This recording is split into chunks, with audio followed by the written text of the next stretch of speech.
Oke, baik. Gitu ya, saya lanjutkan kembali. Tuh. Oke, ya, jadi tugas itulah yang harus Anda pahami, gitu ya. Demikian nantinya memang oleh karena itu kadangkala kita itu proses engineer itu sebagai desain engineer, gitu ya. Karena kita itu yang nantinya harus memastikan dari awal sampai akhir, gitu ya, bahwa memang rancangan produknya ini, rancangan hasil dari pabriknya ini akan bisa menghasilkan sesuatu yang memiliki spesifikasi sesuatu yang diharapkan, ya. Jadi oleh karena itu memang berat tugas Anda, gitu ya. Nah, ini saya memberikan satu contoh saja, gitu ya, suatu kejadian, gitu ya, yang sangat-sangat apa namanya mencengangkan sekali gitu ya, tapi juga sangat-sangat mengenaskan sekali gitu ya. Dalam artian kalau misalnya kita bisa lihat di sini, ini ada kejadian di tahun 1984 gitu ya. Mungkin Anda belum lahir ya pada saat itu gitu ya. Jadi pada tahun 1084 itu ada kejadian yang sangat mengerikan sekali gitu ya di India, yang disebabkan oleh adanya permasalahan operasi di dalam suatu pabrik kimia, gitu ya. Dan kebetulan pabrik ini itu adalah pabrik yang memproduksi pestisida, ya. Jadi pada saat itu sampai lebih daripada 5.000 sampai 10.000 orang meninggal, gitu ya. Kemudian ratusan ribu itu mengalami apa namanya kecelakaan dalam artian mengalami bahkan hingga saat itu ya mengalami yang namanya itu adalah cacat gitu ya karena kejadian ini gitu ya. Nah, kalau misalnya kita lihat di dalam perancangannya ternyata ada sesuatu yang aneh gitu ya di dalam kita itu melihat kembali apa yang terjadi di sana gitu ya. Jadi pabrik ini dirancang untuk menghasilkan suatu senyawa yang namanya itu adalah MIC atau metil isosianat. Ya, jadi MIC ini yang biasanya dipakai di dalam pestisida gitu ya. Jadi untuk apa namanya membunuh serangga-serangga yang biasanya menjadi hama di dalam pertanian begitu. Ya. Jadi Anda bayangkan sendiri gitu ya, ini adalah sebenarnya suatu senyawa yang toksik gitu ya, tapi tidak hanya toksik serangga, tetapi juga ternyata untuk manusia juga merupakan senyawa yang toksik gitu ya. Seperti halnya mungkin kalau yang ada di pasaran ini maaf ya, mungkin Baygon atau apa gitu ya. Atau obat itu kan sebenarnya itu adalah toksik begitu. Kalau dalam konsentrasi yang sangat tinggi itu bisa membahayakan keselamatan manusia gitu. Ya, jadi yang terjadi pada saat itu, gitu ya, kenapa kejadian yang mengerikan ini bisa terjadi, ya, di dalam tabung MIC ini, gitu ya, ini supaya dia itu tidak membentuk uap, ya, dia harus disimpan dalam kondisi yang dingin, gitu ya. Jadi temperaturnya itu rendah sedemikian hingga tidak terbentuk uap-uap, gitu ya. Makanya di sini ada yang namanya sistem refrigerasi, ya. Seperti halnya Anda punya kulkas, gitu kan, itu kan juga ada sistem refrigerasinya, gitu, ya. Tapi yang terjadi ini adalah ternyata ada kebocoran, gitu ya.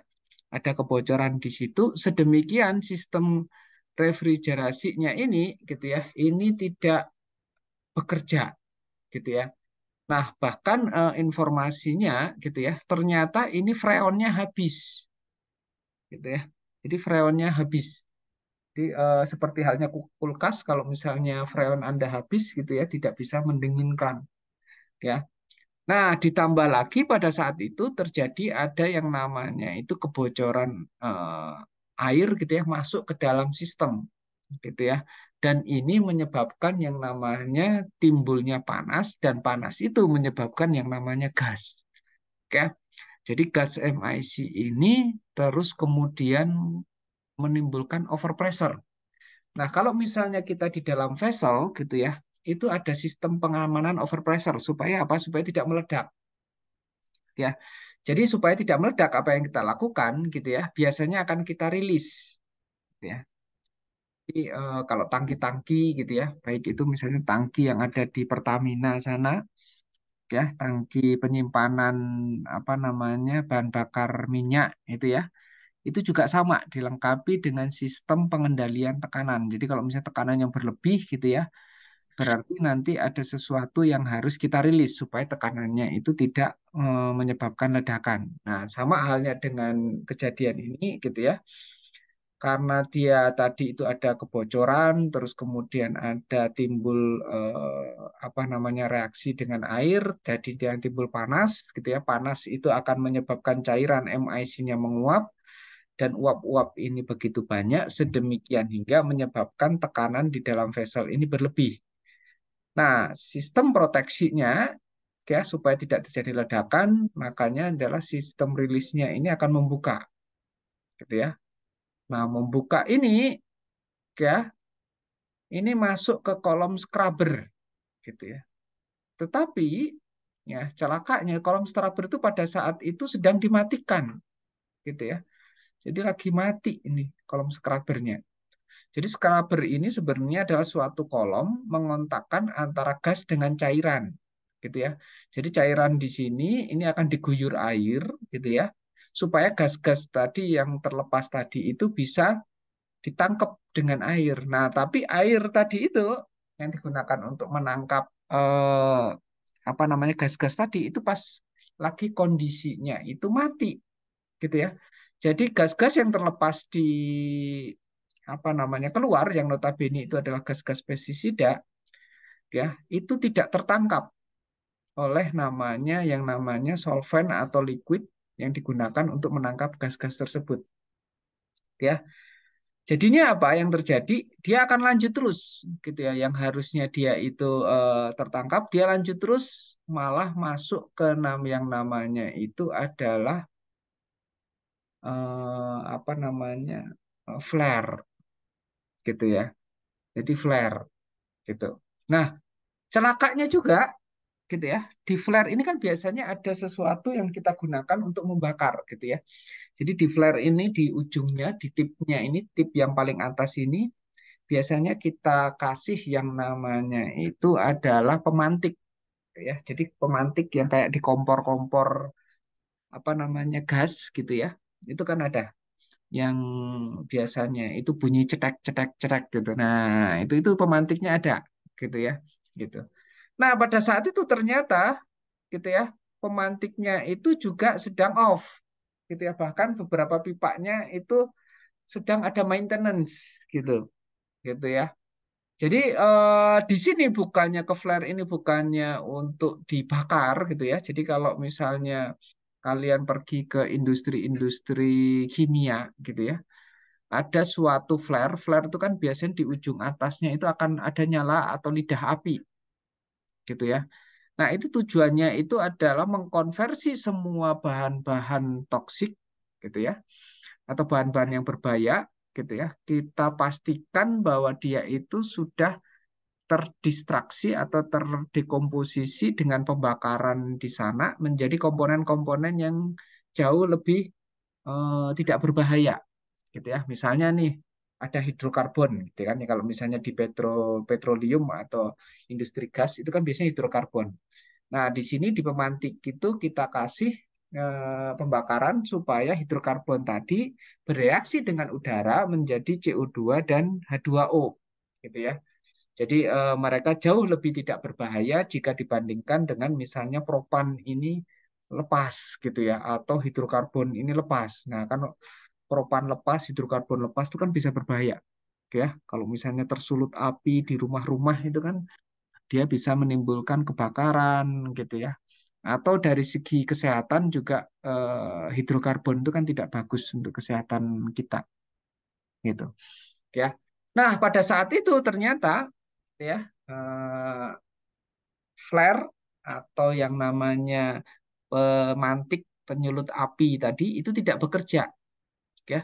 Jadi justru yang namanya flare tower ini gitu ya, itu malah membantu menyebarkan gas-gas pestisida yang harusnya tidak disebarkan justru karena ini naik ke atas terus makin tersebar dengan begitu mudahnya gitu ya. Jadi dia justru membantu penyebarannya. Harusnya dia itu mendekomposisi gitu ya atau membakar semua MIC yang lewat ini ternyata tidak gitu ya. Jadi dari runtunan-runtunan kejadian tersebut, mulai dari refrigeration yang nggak bekerja, adanya kebocoran, terus kemudian di scrubbernya yang tidak jalan, gitu ya. Kemudian sampai tersebarnya gas-gas tersebut di flare tower ini, ya, ini yang akhirnya memperparah kondisi accident yang ada di situ, gitu ya. Sampai Anda bayangkan bisa adanya 10.000 orang itu meninggal, gitu ya. Jadi ini adalah kejadian industri kimia salah satu yang paling apa mengerikan gitu ya. Dan kembali lagi hal seperti ini bisa kita hindari kalau kita bisa melakukan perancangan dengan baik dan benar ya. Jadi mitigasinya ini kelihatannya dulu belum kita pikirkan sedemikian hingga gitu ya. Kejadian-kejadian kegagalan-kegagalan ini gitu ya. Ini ternyata apa namanya memberikan pengaruh yang apa namanya tidak ya baik gitu ya. Jadinya akhirnya banyak orang yang mengalami kecelakaan di sini. Ya, jadi oleh karena itu ini menjadi apa namanya tanggung jawab Anda gitu ya sebagai seorang desainer atau seorang proses engineer untuk bisa merancang suatu unit operasi atau unit proses yang nantinya aman untuk dioperasikan. Ya, tapi jangan khawatir ya kalau misalnya perancangan ini sebenarnya sudah ada guidance-guidance-nya gitu ya, aturan-aturan sehingga kita itu tinggal mengikuti guidance-guidance yang ada gitu ya. Nantinya itu akan seperti apa. Oke. Oke, baik. Makanya di dalam kita itu melakukan perancangan desain, nantinya kita itu akan masuk ke dalam suatu yang disebut dengan project management. Mungkin ini saya kurang tahu ya. Mungkin kalau di teknik kimia biasanya ada mata kuliahnya gitu ya, Project Management and Economic gitu ya. Nanti kalian akan dapat secara terpisah yang khusus untuk membahas bagaimana project itu nanti memang akan didesain, akan dirancang gitu ya. Tidak serta-merta gitu ya dalam satu waktu itu keluar suatu desain terus kemudian nanti itu akan dinyatakan layak dan pasti ada prosedurnya gitu ya. Sekali lagi prosedur itu bagian dari kita itu supaya yaitu tadi kejadian yang seperti tadi disampaikan itu tidak terjadi gitu. Jadi ada prosedur-prosedur atau tahapan-tahapan gitu ya dari ini. Ya, kalau misalnya kita lihat di sini ada yang namanya feasibility study ya. Jadi screening awal ya, ada tahapan bagaimana kita mengevaluasi kelayakan suatu dari project atau suatu pabrik gitu ya. Makanya kita kita sisir terlebih dahulu, kita filter terlebih dahulu, kita screen dahulu gitu ya dengan menggunakan yang namanya feasibility study ya. Kalau misalnya sudah lolos gitu ya, nanti kita akan masuk ke tahapan yang lebih detail gitu ya. Itu yang kita sebut sebagai FEED atau FEED gitu ya, front end engineering design gitu ya. Nah, ini tahapannya lebih detail gitu ya. Ini jawabannya jauh lebih dalam gitu ya. Jadi dokumennya bukan lagi sekarang itu puluhan, tapi ini bisa mencapai ribuan dokumen gitu ya. Karena apa? Setiap titik gitu ya, setiap unit operasi yang nanti akan kita pasang gitu ya, itu sudah harus dirancang secara detail ya.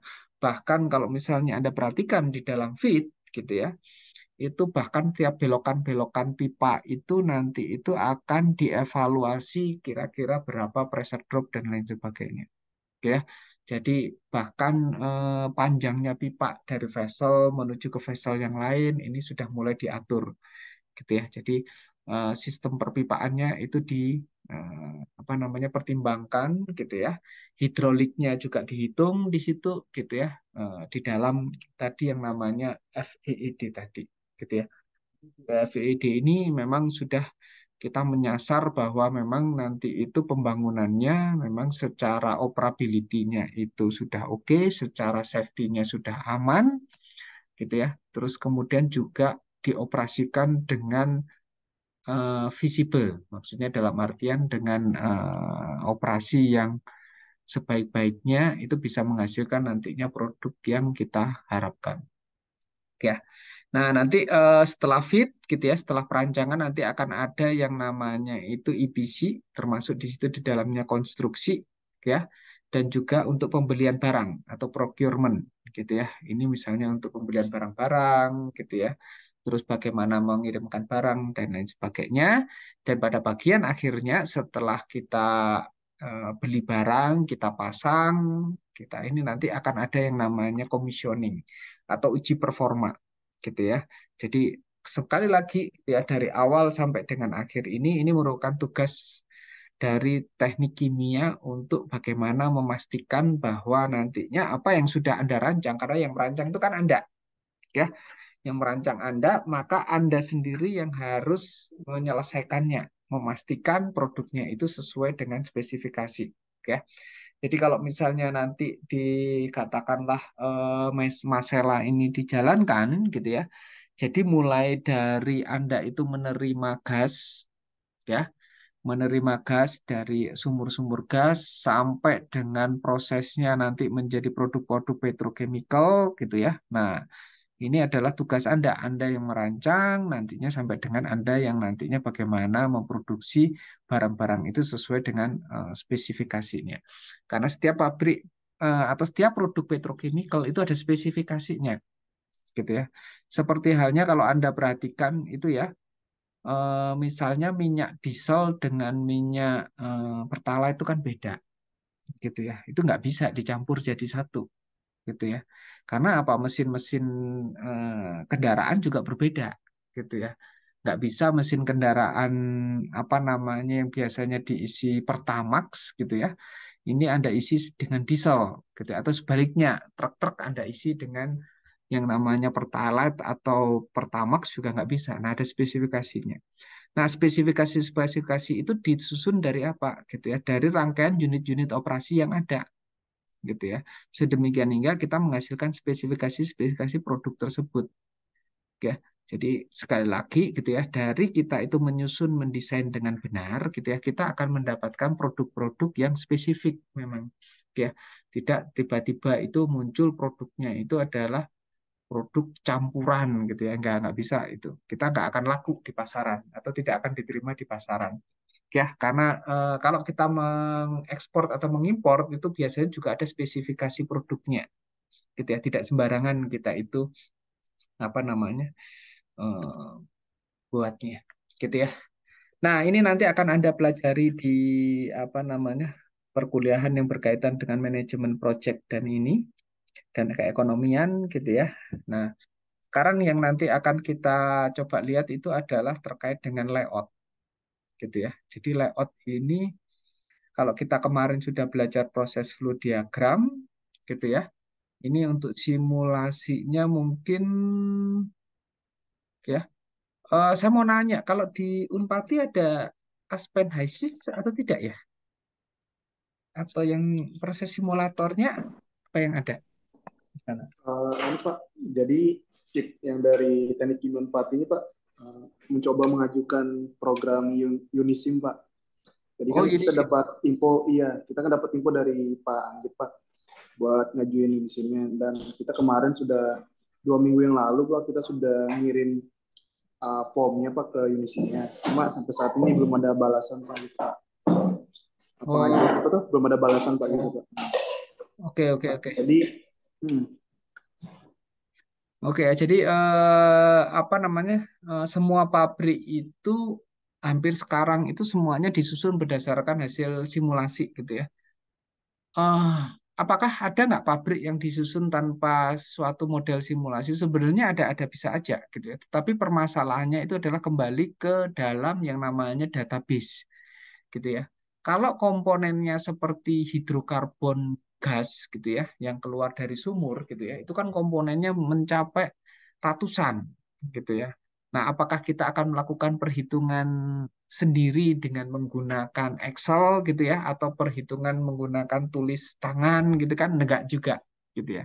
Jadi memang salah satu keuntungan dengan kita memiliki proses simulator adalah sangat membantu berkaitan dengan database tersebut gitu ya. Kalau terkait dengan perancangan nanti dan lain sebagainya kita bisa pelajari secara manual. Tapi kalau misalnya untuk berhubungan dengan keseimbangan gitu ya, terus kemudian titik kritis campuran, viskositas, densitas gitu ya. Ini kan biasanya sangat terbantu sekali dengan ini.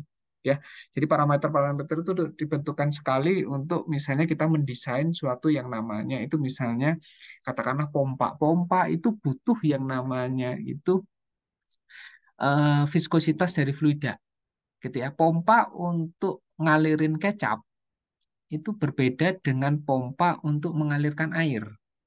Karena apa? Di situ viskositasnya beda, begitu. Tipe pompanya beda, padahal sama-sama sebenarnya itu adalah cairan, begitu, gitu ya. Jadi kompresor untuk misalnya hidrogen itu akan jauh juga berbeda eh, dengan kompresor yang misalnya digunakan untuk gas alam, gitu ya. Karena apa?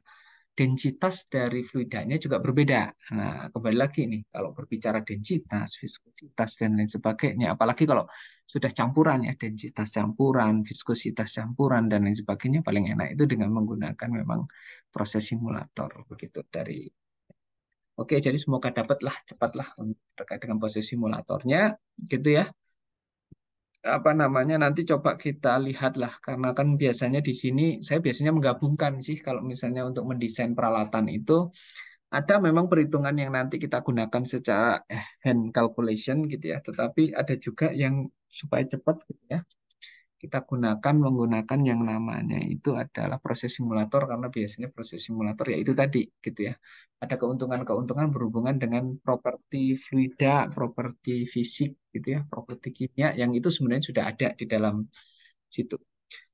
Oke, apa namanya? Kita akan coba lihat ke primary layout ini, gitu ya. Jadi primary layout ini sangat penting sekali, gitu ya. Ya, nah coba lihat apa sih kita itu tahu pentingnya terkait dengan layout pabrik, begitu ya. Nah ini, jadi ini ada survei, gitu ya. Kalau misalnya Anda perhatikan di sini tuh ada survei yang namanya kesalahan desain, gitu ya, kesalahan desain. Oke ya. Kesalahan desain itu berimpact kepada apa? Berimpact kepada yang pertama itu adalah safety. Terus yang kedua itu adalah ke performa pabrik. Jadi performa pabrik itu biasanya itu efisiensinya akan turun gitu ya. Efisiensi turun tuh misalnya ya, harusnya itu pabrik itu bisa beroperasi 100% jadi cuma 80% gitu ya, 70% gitu ya. Jadi produksinya pun juga tidak bisa 100%, kadang-kadang cuma 60% dan lain sebagainya gitu ya.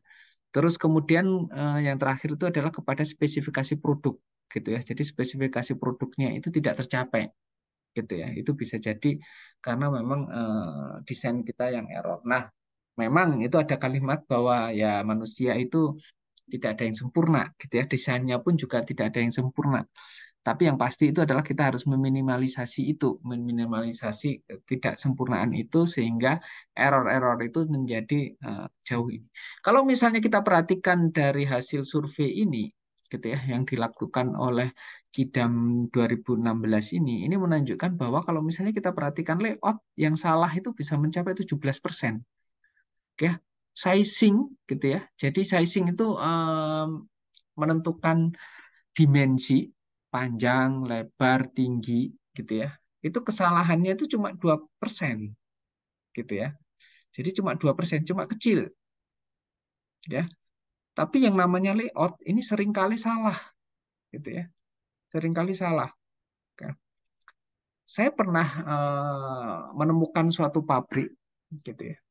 Jadi dia itu ada suatu proses pembakaran gitu ya, di mana sebelahnya itu ada yang namanya pendingin udara ya. Jadi pendinginan dengan menggunakan udara. Jadi menggunakan baling-baling kayak kipas di rumah kita. Gitu ya, mendingan sesuatu dengan menggunakan kipas begitu. Tapi di sebelahnya ada combustor, ada namanya combustion, kayak proses pembakaran di situ, gitu ya.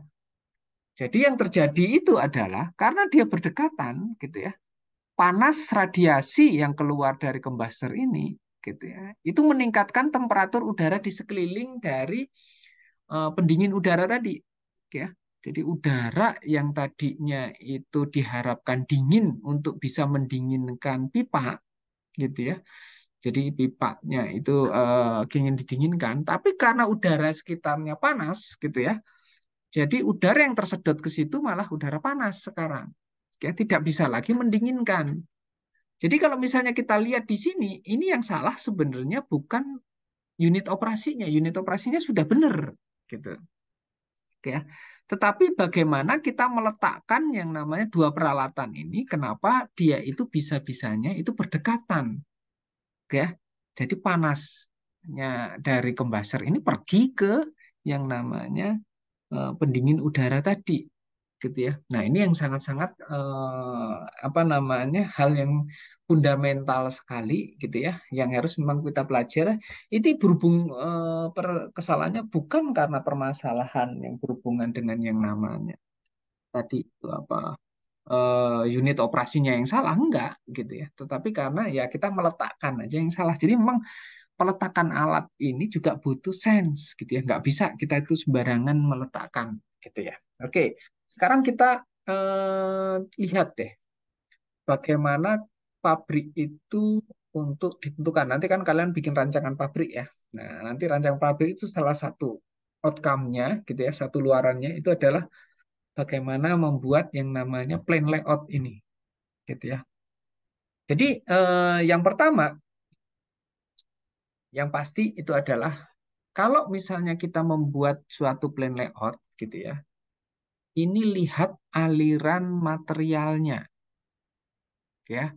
Jadi lihat aliran material. Jangan sampai begini, misalnya. Aliran itu pemisahan, dilakukan pretreatment dalam bentuk pemisahan atau pembersihan dari bahan baku. Terus kemudian bahan baku yang sudah bersih kemudian direaksikan, begitu ya. Tapi jarak antara pemisahan dengan reaction ini panjang sekali, gitu ya. Atau yang satu di ujung depan, gitu ya, yang satu lagi di ujung belakang, gitu. Nah, tidak seperti itu, gitu ya. Jadi unit-unit yang memang rangkaiannya itu nantinya series, gitu ya, itu biasanya diletakkan itu berdekatan, gitu ya. Berdekatannya itu bisa kiri kanan, gitu ya, atau depan belakang, gitu. Jadi biasanya itu akan mengikuti aliran bagaimana material itu mudah untuk dikirimkan dari satu unit ke unit yang lain, ya.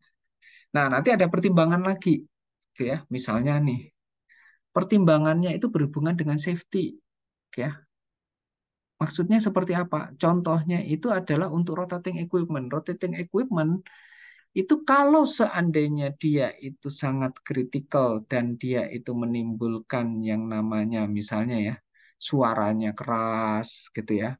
Terus kemudian dia itu punya impact terkait dengan safety-nya, gitu ya. Misalnya nih apa namanya ada hidrokarbon yang mungkin terlepas dari situ dan lain sebagainya. Biasanya dia akan ditempatkan terpisah, gitu ya, karena itu pertimbangan safety, gitu ya. Jadi bisa tidak berada di dekat unit operasi yang nanti akan memprosesnya, tetapi diletakkan terpisah karena memang ada pertimbangan safety di situnya. Tetapi seandainya itu unit-unitnya itu adalah tidak ada pertimbangan safety yang terlalu signifikan, gitu ya.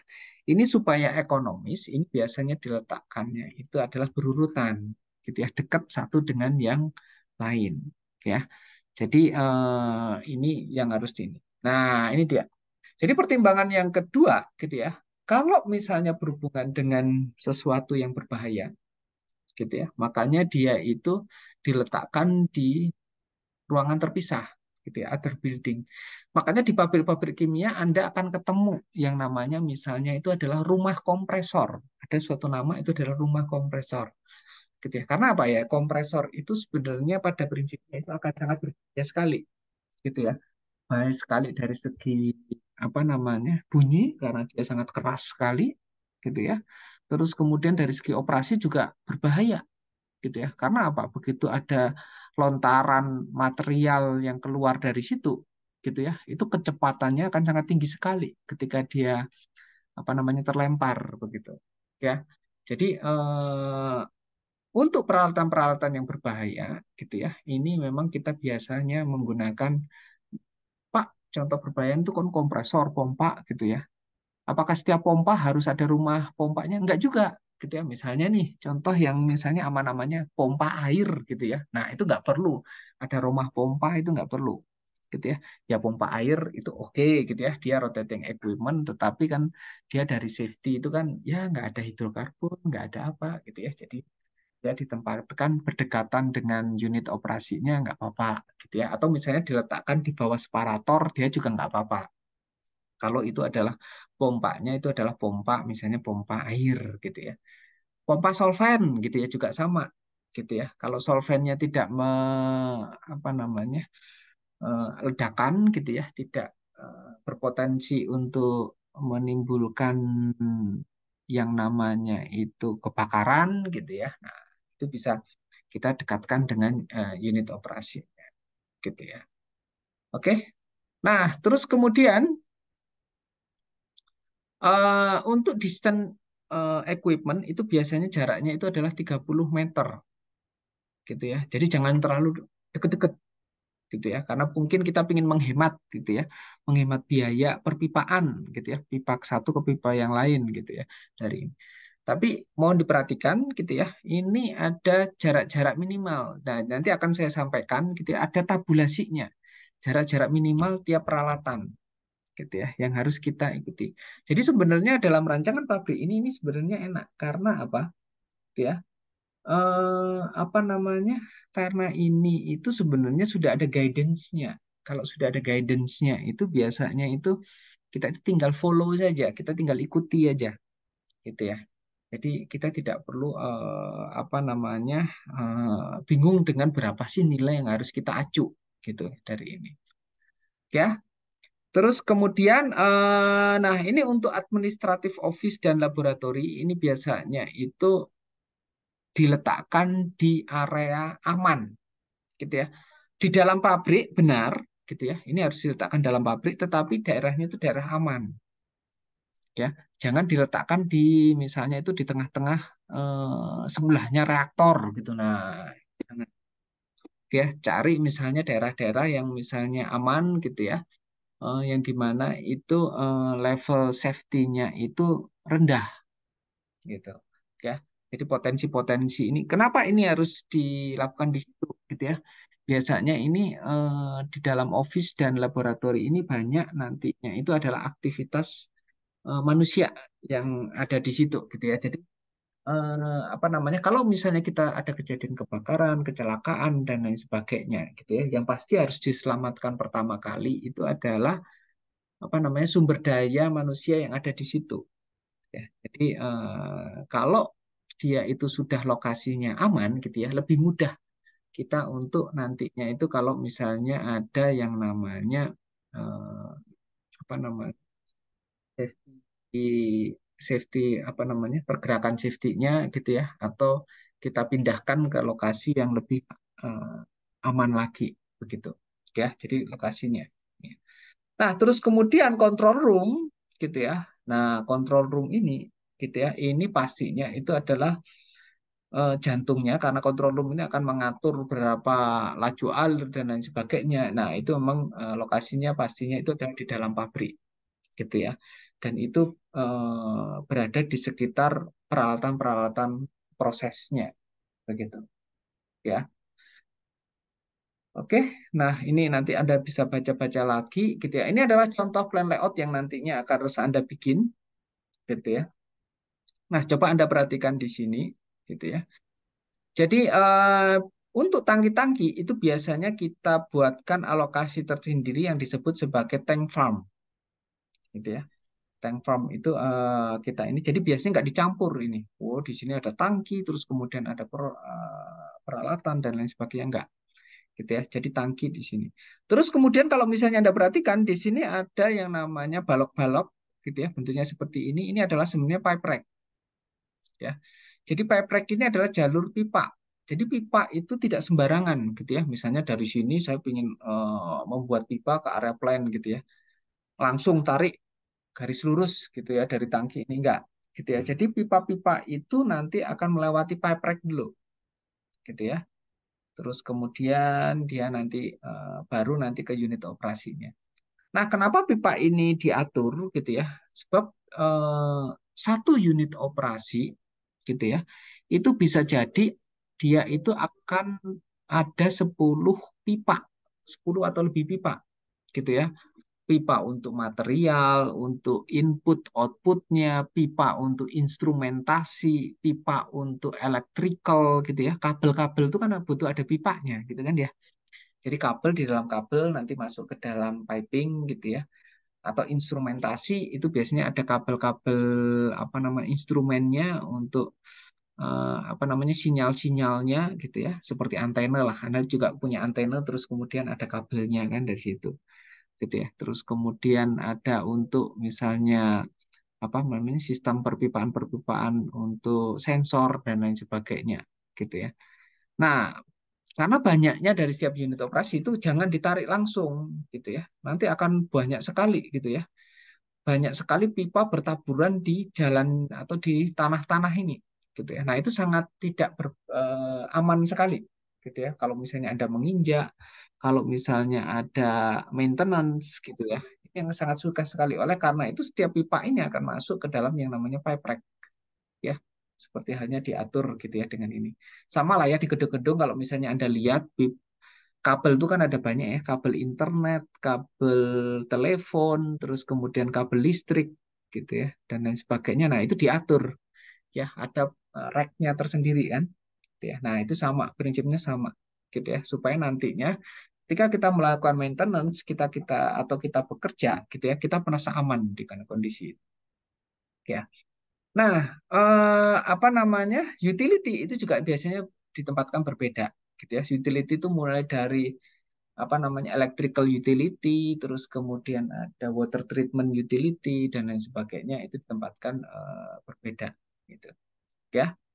Nah, di dalam proses area itu biasanya ada area untuk ekspansi ya. Ekspansi tujuannya apa? Kalau misalnya saya mau ningkatin produksi gitu ya, mau nambah unit operasi gitu ya. Nah, ada space yang bisa kita gunakan gitu ya. Jangan sampai ini space-nya kalau misalnya mau naruh satu unit operasi terus kemudian habis gitu ya. Nah, ini susah kalau misalnya demikian. Makanya ini ada area untuk ekspansi. Nah, tadi yang saya sampaikan gitu ya, untuk yang namanya laboratori, terus kemudian untuk office dan lain sebagainya, ini berada di luar gitu ya, di luar dari proses area tadi. Ya. Kalau tadi kita berbicara yang namanya itu control room, ini memang di dalam sini. Control room pasti akan di dalam plan area.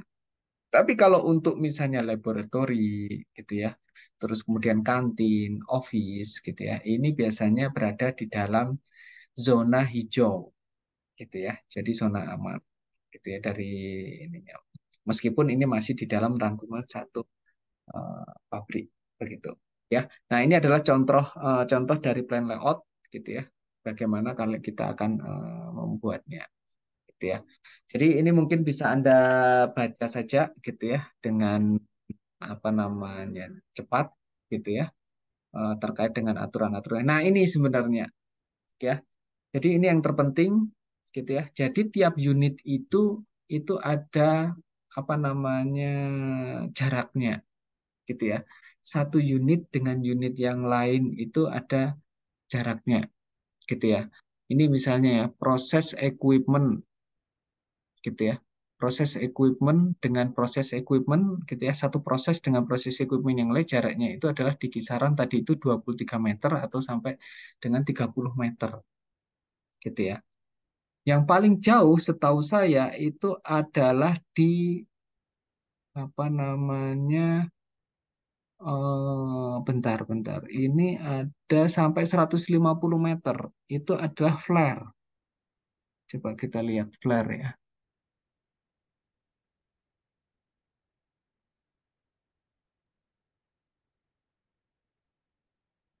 Kalau tangki, tangki dengan tangki itu cukup dekat, bisa cukup dekat. Misalnya di sini nih, tangki dengan tangki itu bisa 2 meteran, ya. Jadi nggak terlalu panjang.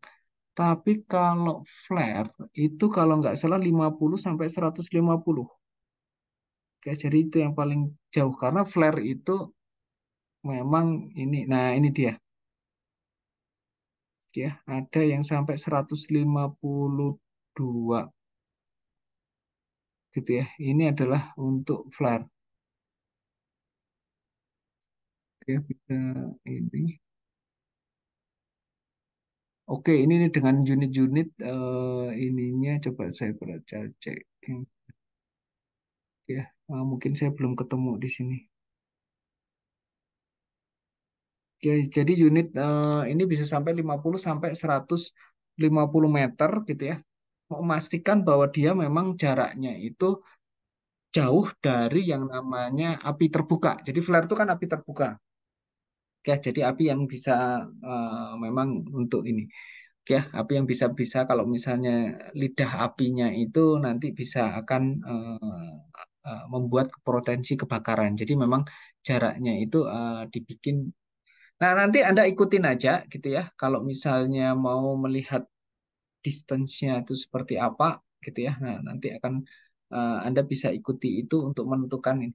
Sebenarnya pentingnya dari plot plan ini adalah untuk mengetahui luasan lahan yang Anda butuhkan dari dalam pabrik.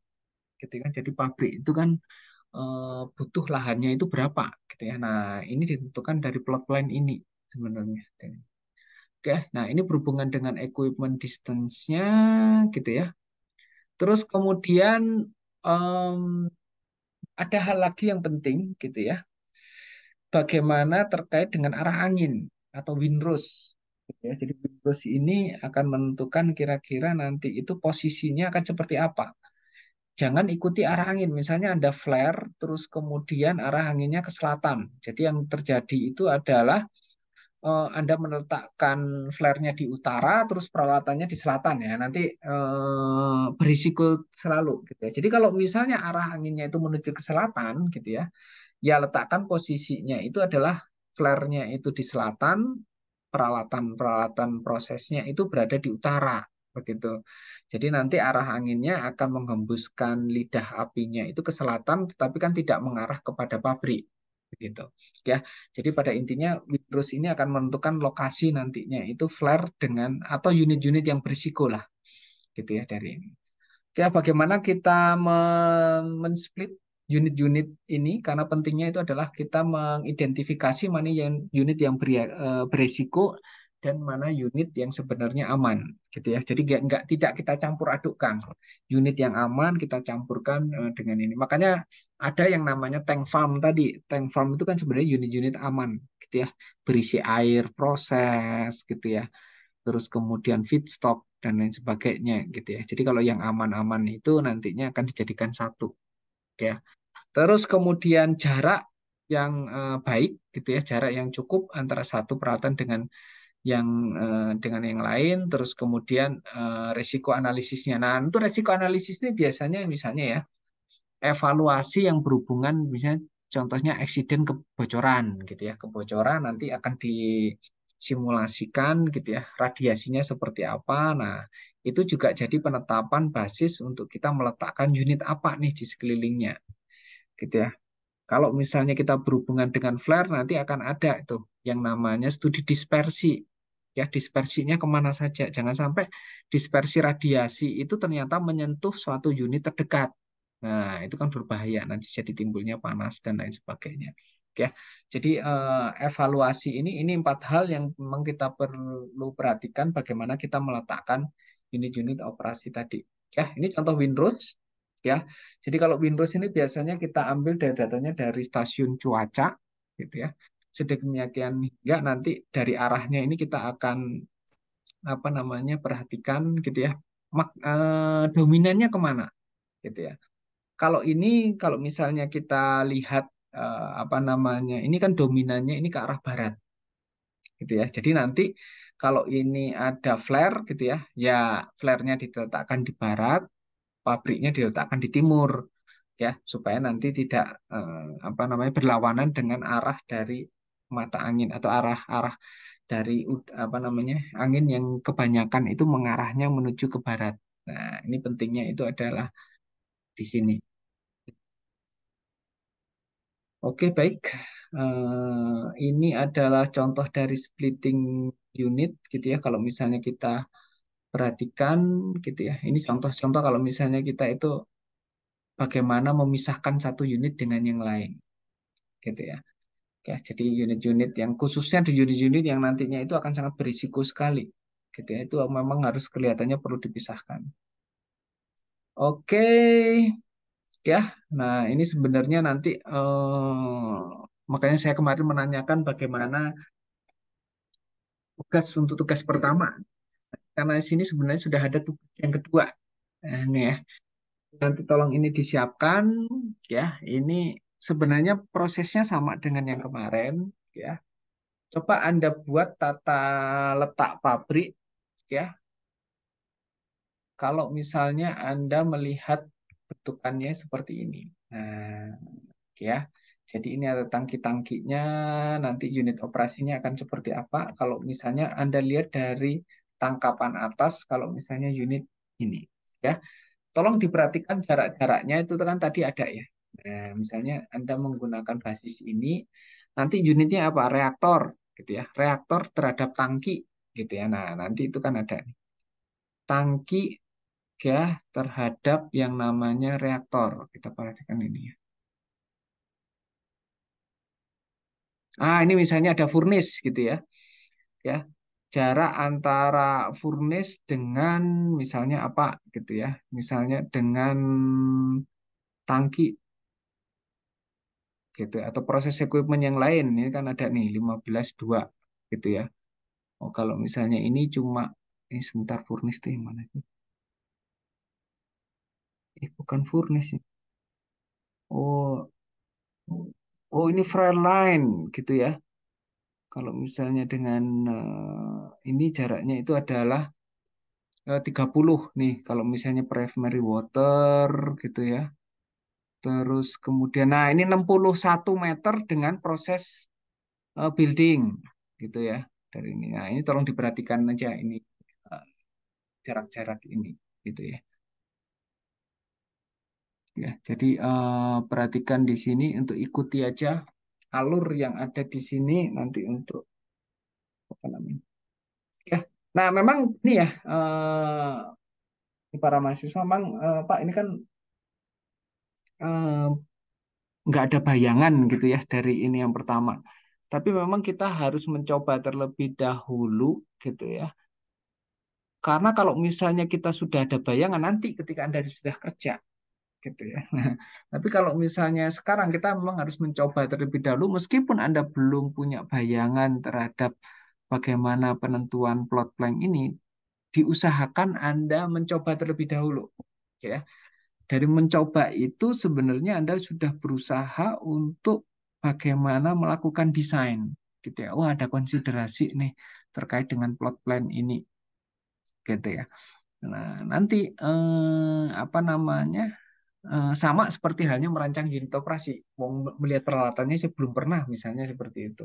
Ya, terus kemudian kalau misalnya itu kita nggak bisa merancang dong kalau misalnya itu. Nah, oleh karena itu kita mencoba terlebih dahulu. Cobalah Anda rancang gitu ya plot plan-nya seperti apa ya. Meskipun sebenarnya Anda belum pernah merancang plot plan. Nah, sekarang kan jadi pernah gitu kan. Nah, jadi pernah punya pengalaman memaksa diri Anda untuk merancang plot plan ini. Begitu. Ya. Jadi tugasnya ini adalah Anda punya yang namanya unit ini gitu ya.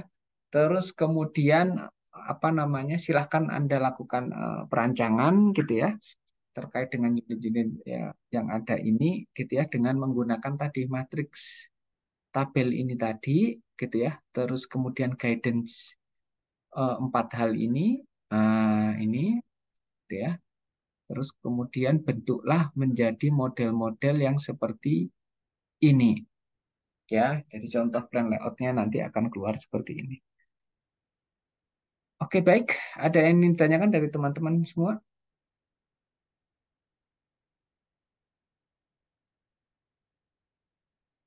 Oke, kalau misalnya tidak ada yang ditanyakan gitu ya, ini saya mohon izin. Jelas, Pak. Iya, ya, gimana? Jelas, Pak, jelas. Oke, ya, jelas ya. Oke, kalau misalnya tidak ada yang ditanyakan, saya mohon izin gitu ya, karena sekarang udah jam 9 ya, saya harus menuju ke rektorat karena ada pertemuan mendadak ini dari rektorat gitu ya. Jadi nanti akan saya di WhatsApp grup akan saya sampaikan materi-materi tambahan gitu ya dari video-video yang nanti Anda bisa tonton atau perhatikan begitu gitu ya. Oke ya, jelas ya kira-kira ya untuk Baik, kuliah hari ini. Oke, jadi Anda masih punya tugas ya. Tugas yang pertama itu adalah yang minggu kemarin yang belum Anda selesaikan, dan tugas kedua nanti itu adalah materi yang tadi saya sampaikan nanti akan saya share begitu saya selesai rapat dari ini. Karena saya harus ikut rapat ini. Oke, baik. Mungkin itu aja yang bisa saya sampaikan untuk hari ini. Terima kasih atas perhatiannya, gitu ya. Selamat pagi dan salam sehat semua, gitu ya. Kita lanjutkan di minggu depan atau sambil kita ber-WA-an ria, gitu ya. Oke, terima kasih semuanya. Ya. Terima kasih Baik, Pak. Pak. Terima kasih, Pak.